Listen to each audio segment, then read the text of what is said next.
It seems like someone's being a bit of a elusive cat, but here it is, Hosana. Now, he's been crossing in and out of Little Gowrie. We think he is stalking some impala that are not too far in the distance, so hopefully we'll be able to have a look at them, or at him, a more proper look. But like I said, he is in a bit of a tricky spot because he's in between Chitwa, Little Gowrie, and the main road. But here he is. He seems to be looking quite fine, and like we said, he's busy stalking, so hopefully we'll be able to see some action, or maybe he'll even get up and give us a bit of a glance. Not the easiest guy to spot around this area. Hello. Good to see you. You've been naughty.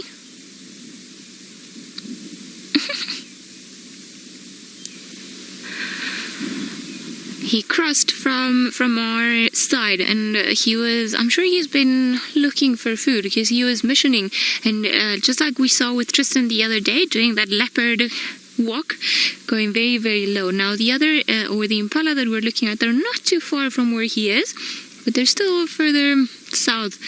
So if he does want to approach them, then he's going to have to take it very easy and very patiently, because they could very easily spot him.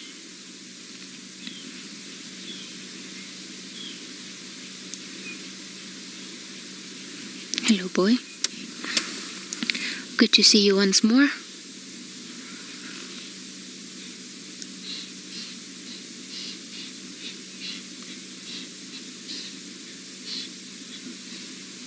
Wonder what I can't see the impala from here.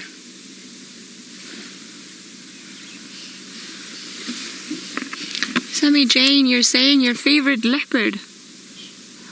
He is.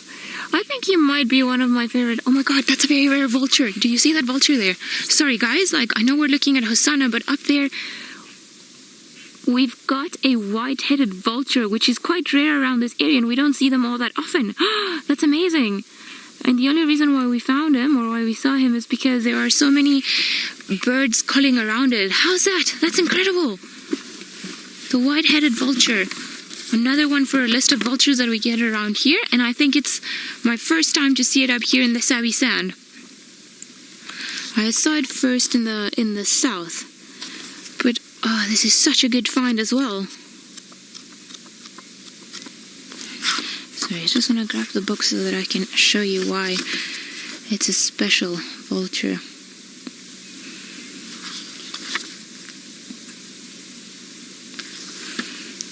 That is incredible, guys. And Hosana's looking in that direction as well. I think maybe also he understands just how rare this vulture can be.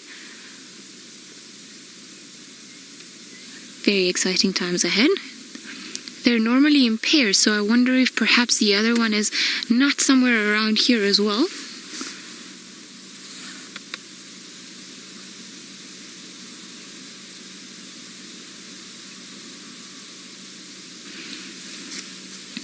Marisol, you say that you've never seen one. Well, this is amazing. We've got another big one to tick off our lists. And I would like to thank Hosana for bringing us here, and then us being able to spot it. I think even the leopard got involved in this teamwork. But oh, this is wonderful, and we don't get to see them all that much.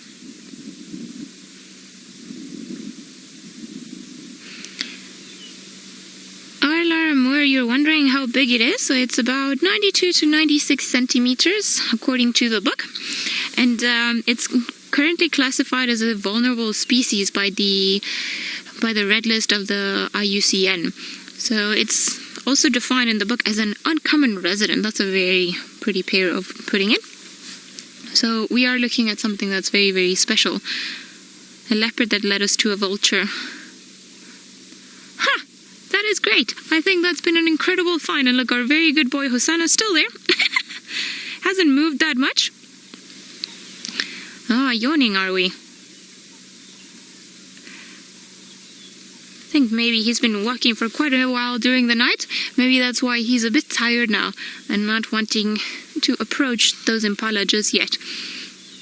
And like we know, it's a game of patience, so it's not easy for him when he goes hunting. Now there's a bird around here that's making an alarm call, so I wonder if perhaps he's spotted Hosana, or if he's actually looking at the vulture up in the tree, because they're not too far apart. Seems, however, that the bird has gone quiet. I wonder if it was a roller. It's quite an ugly call, and for such pretty birds, the rollers have some of the worst call.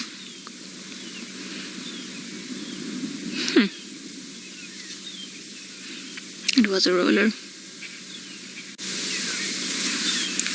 Len, you're wondering if we've seen Shangila lately. I don't think any of us have seen her on site. I think I was the last person to see her last week, and she was looking fine. She was busy stalking squirrels. Hello, I can't believe how much this boy has grown. And so we actually haven't heard from any of the other lodges, or at least I haven't heard from the other lodges if perhaps they've seen her. But I think sometimes she's spent a bit more time around the lodge. Now, there was another sighting on Torchwood, not too far from our side, of Tingana and a female leopard. I don't know if it's perhaps her.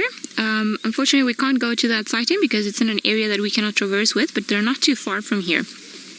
So who knows, perhaps it is her. I'm just going to have to wait for the guys to try an ID and let us know. Okay, you have stopped moving there, so let's try to reposition, see if perhaps we can get a bit of a view, or of a better view.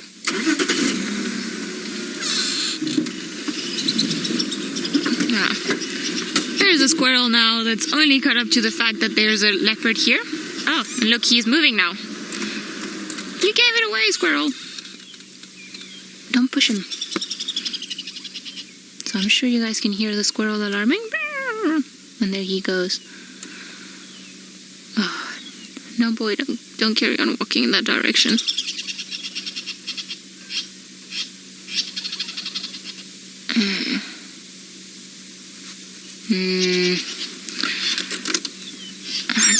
Let's just see. There's the cut line there, not too far from where we are.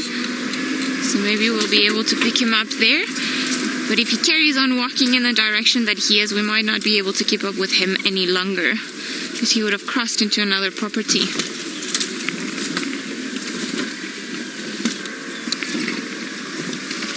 I can't see him now.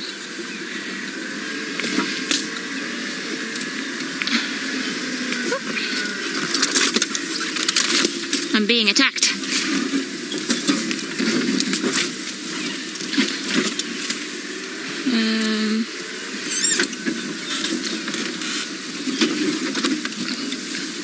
Can you see him now, Craig? I've lost him.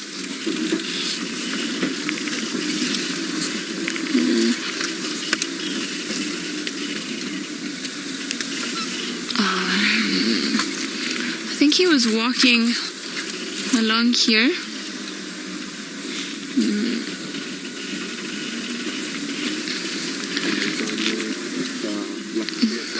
3 o'clock, okay.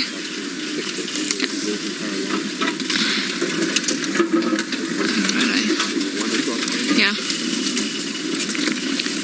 Catherine, you're saying great camouflage. It is great camouflage indeed. He's making it very hard for us to be able to keep up with him in this very thick area. And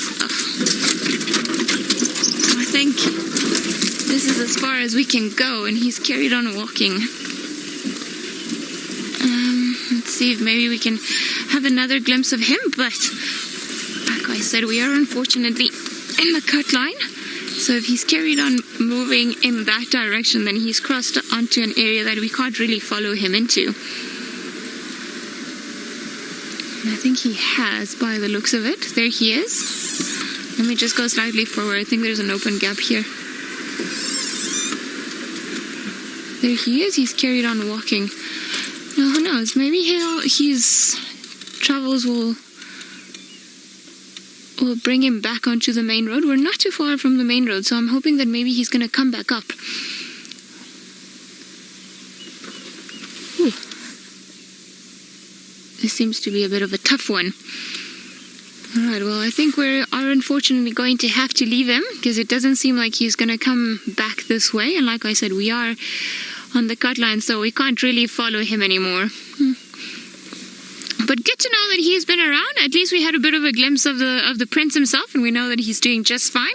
So while we get ourselves out of here, perhaps maybe get another look, let's go over to Byron and see how his animal search is going.